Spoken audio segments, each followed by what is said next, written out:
नमस्कार, मैं हूं भूपेंद्र रावत। हमारे देश के अंदर आप सब लोग जानते हैं कि मणिपुर में 3 मई से कुकी और मैतेई जातियों के बीच में संघर्ष चल रहा है। 100 से ज्यादा लोगों की जान चली गई है।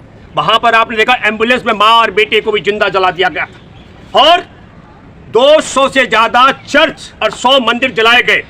नरेंद्र मोदी के मन की बात अभी करके गए अमेरिका। कहा कि मैं महीने के आखिर में बोलता हूं, लेकिन वह 18 जून को इसलिए बोल गए ताकि वहां महीने के आखिरी रविवार को अमेरिका में रहेंगे, रास्ते में रहेंगे, बोल नहीं पाएंगे। 3 दिवसीय यात्रा है।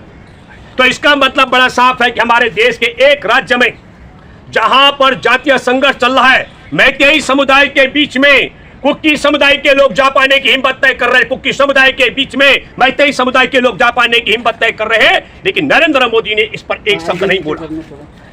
मैं ये कहना चाहता हूं दावे के साथ में कि हमारे देश के अंदर नरेंद्र मोदी अमित शाह को गुजरात और गुजरातियों से जितना प्यार है, यकीनी तौर पर मैं दावे से कह सकता हूं कि देश के दूसरे हिस्से से और दूसरे हिस्से के नागरिकों से उतनी ही नफरत है। ये बात मैं इसलिए कह रहा हूं कि 6 जून को जो बिपरजॉय अभी 140 की रफ्तार से तूफान आया, वहां पर उसके अंदर आप समझ लीजिएगा 17 तारीख को हवाई सर्वेक्षण भी किया देश के गृह मंत्री ने। एक आंकड़े दिए, 1,08,200 नागरिकों को और 73,000 पशुओं को सुरक्षित ठिकाने पर पहुंचाया गया और उसकी चेतावनी से लेकर के और राहत तक पूरा किताबें बनी, पूरे डॉक्यूमेंट्स किया जा रहा है ताकि देश भर में प्रचार प्रसार किया जाएगा। देखो गुजरात को नरेंद्र मोदी ने बचा लिया। 140 से रफ्तार आपको मानना पड़ेगा तूफान की, इससे तेज तो गाड़ियां चलती हैं। हम इसलिए कह रहे हैं कि इस पूरे मसले पर मणिपुर के विषय में एक और चौंकाने वाली बात है। यूनाइटेड कुकी लिबरेशन फ्रंट के जो अध्यक्ष हैं हाओ किप, उन्होंने दावा किया कि 2017 के विधानसभा चुनाव को जीतने के लिए हेमंत बिस्वा शर्मा और राम माधव जो भाजपा का नेता है, इन दोनों ने कुकी उग्रवादी संगठन से मदद की थी चुनाव जीतने के लिए। यह दावा स्वयं यूनाइटेड लिबरेशन फ्रंट का अध्यक्ष कर रहा है। इस पर इसीलिए नरेंद्र मोदी मौन है। लेकिन मैं आपको बताना चाहता हूं, कहीं के देश के जिस तरीके से कहीं हिंदू और मुसलमान कराते हैं, कहीं जाट और नॉन जाट कराते हैं, कहीं जाति संघर्ष, मणिपुर को ठीक ऐसी आग में झोंक लिया। 2017 में जिस विद्रोही गुट के समर्थन से मणिपुर में चुनाव जीते गए, उनका दावा है कि उनके हर प्रभाव क्षेत्र में भाजपा को बढ़त मिली है। और आज मैतेई और कुकी समुदाय एक दूसरे के खून के प्यासे हो गए, उनको उन्हीं के हाथ पर छोड़ दिया है। वहां पर 40,000 जवान उतार दिए गए, लेकिन तब भी मंत्री से लेकर विधायकों के घर आवास सुरक्षित नहीं है, ऐसी दशा में उसको पहुंचा दिया है। और तब हम ये कहना चाहते हैं आपके माध्यम से कि बहुत बड़ा दावा किया गया भाई 3400 गांव में बिजली काटी गई थी जब इसका आया बिपरजॉय जो आने वाला था तूफान, उसको लेकर के, और फिर उसमें 1600 गांव में तत्काल बिजली लगाने के बाकी गांव में अमित शाह ने कहा तत्काल बिजली की आपूर्ति काटी जाएगी। पूरा देश और दुनिया जानना चाहता है कि मणिपुर के जो जातीय संघर्ष चल रहा है कुकी और मैतेई के बीच में, उसके लिए क्या कर रहे हैं। मोदी भारत छोड़ करके अमेरिका चले गए जैसे देश में कुछ हो ही नहीं रहा हो। ये बात मैं इसलिए कहना चाहता हूं, जो मैंने कहा देश के प्रति और देश के गुजरातियों के प्रति और गैर गुजरातियों के प्रति, मैं एक बड़ा उदाहरण आपको देता हूं। आप सबको मालूम है कि जब कोरोना काल में पहली बार ताली बजा करके नरेंद्र मोदी ने देश में ताला बंद किया था, हम सब लोग जानते हैं कि देश को 24 मार्च को तालाबंदी कर दी गई थी। लेकिन मैं आपको बताता हूं, देश के करोड़ों करोड़ मजदूर जो सड़कों पर पैदल चल रहे थे, वो पुलिस की लाठियां झेल रहे थे, लेकिन 1800 गुजराती जो उत्तराखंड के हरिद्वार में फंसे हुए थे, उनके लिए उत्तराखंड परिवहन निगम की बसें लगाई गई और उन्हें गुजरात पहुंचाया गया। ये अंतर हमारे देश के नागरिकों को समझना चाहिए। मैं भूपेंद्र रावत हूं, नरेंद्र मोदी नहीं हूं, कोई संघ से जुड़ा अफवाहबाज नहीं हूं। प्रामाणिक तौर पर आप देख सकते हैं उत्तराखंड के तत्कालीन जो मंत्री थे, परिवहन मंत्री, उसको भी मालूम नहीं था आर्य जी को, उनको ज्ञान जानकारी नहीं थी कि उत्तराखंड परिवहन की बसें किसके आदेश से गुजरात जा रही है। और जब गुजरात से वह बसें वापस आ रही थी, उसमें 95 के करीब उत्तराखंड के लोग बैठे इस उम्मीद के साथ कि यह उत्तराखंड वापस जा रही है। उनसे मोटा किराया भी लिया गया, लेकिन रास्ते में इनकी सरकार थी, हरियाणा बॉर्डर पर देर रात को उन्हें उतारा गया, पीटा गया। सोचिए और समझिए, ये मैं अंतर आपको बता रहा हूं।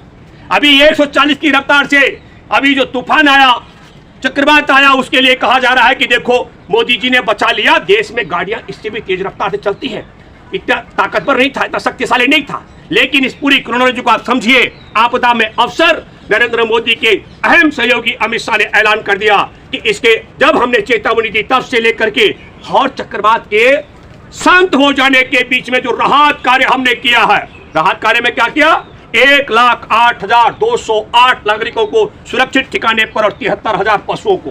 अब आप देखिए कि गुजरात के पशु की भी गणना होती है, लेकिन अगर हम पूछें कि बताओ अमित शाह, मणिपुर में कितने हजार लोग बेघर हो गए हैं, कितने लोग मारे गए हैं, कितने मंदिर और चर्च जलाई गई है, तोड़ी गई है, नष्ट कर दी गई है, तो अमित शाह के पास जवाब नहीं है, जानकारी नहीं है।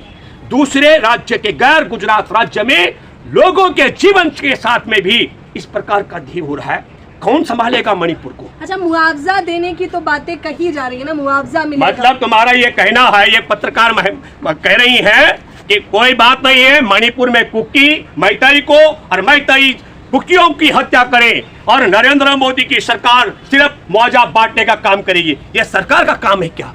अरे सरकार का पहला काम है, 3 मई को जिस समय जातीय संघर्ष शुरू हुआ था, ईमानदारी की बात है कि तत्काल राहत को गृह मंत्री को पहुंचना चाहिए था, लेकिन गृह मंत्री 27 दिन बाद पहुंचता है। 30 मई को देश को जानना चाहिए कि तड़ी पार रह चुका गृह मंत्री, मैं तड़ी पार कह रहा हूं।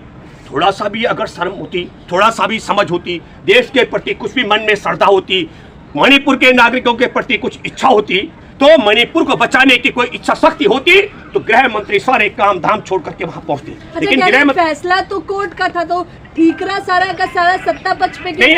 तुम ये कहना चाहते हो कि कोर्ट ने कहा कोर्ट ने कहा कुकी समुदाय के लोग मैतेई समुदाय के लोगों को और मैतेई समुदाय के लोग कुकी समुदाय के लोगों की हत्या करें। मैं फिर कहना चाहता हूं, 2017 में उस विद्रोही गुट के नेता यूनाइटेड कुकी लिबरेशन फ्रंट के मदद भाजपा सरकार मानी तब हेमंत बिस्वा शर्मा और राम माधव ने ली थी, और यह बात पब्लिक डोमेन में है।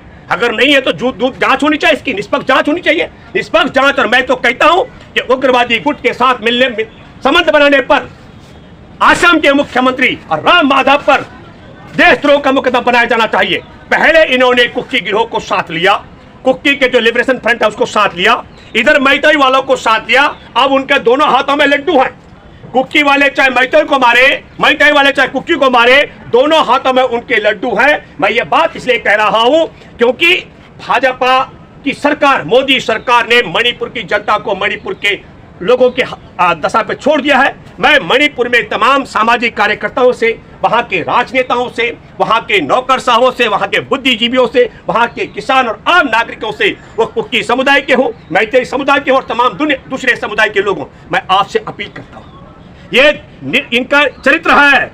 बिना खून खराबे के भाजपा आरएसएस का किसी भी राज्य में टिक पाना संभव नहीं होता है। जैसे गुजरात में 2002 के दंगे नहीं होते तो भाजपा इतने लंबे समय तक वहां पर विराजमान नहीं होती।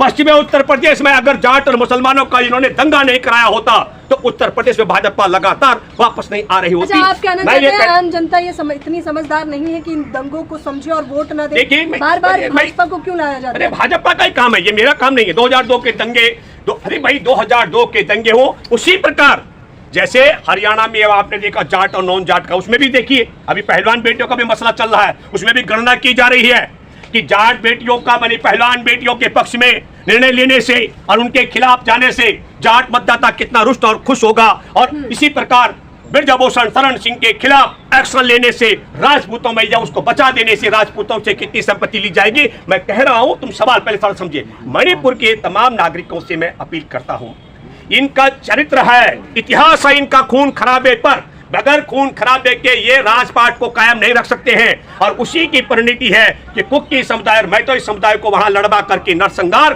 भाजपा सरकार करवा रही है। वहां जाने में 27 दिन का समय लगा गृह मंत्री को। प्रधानमंत्री जलता हुआ मणिपुर छोड़ करके अमेरिका जा चुके हैं। इसलिए मैं आप सब मणिपुर के नागरिकों से अपील करता हूं और देशवासियों से अपील करता हूं, आपके सामने दूध का दूध और पानी का पानी है। जब तालाबंदी हुआ था पहला लॉकडाउन में, तब किस तरीके से देशवासियों को कुत्तों की तरह पीटा था सड़कों पर, और गुजरात के 1800 लोगों को बसों में पहुंचाया गया। और अभी जो 6 जून को वहां पर चक्रवात तूफान आया, उसमें कोई हताहत नहीं हुआ। गृह मंत्री वहां दौरे लगा रहे और अपने गाल बजा रहे, हमने गुजरात को बचा लिया, लेकिन मणिपुर को मणिपुर के हवाले छोड़ा गया। यह षड्यंत्र है। इसलिए मैं सबसे अपील करता हूं कि शांति के लिए सब लोगों को, कुकी समुदाय, मैत्री समुदाय को आगे आना चाहिए। धन्यवाद।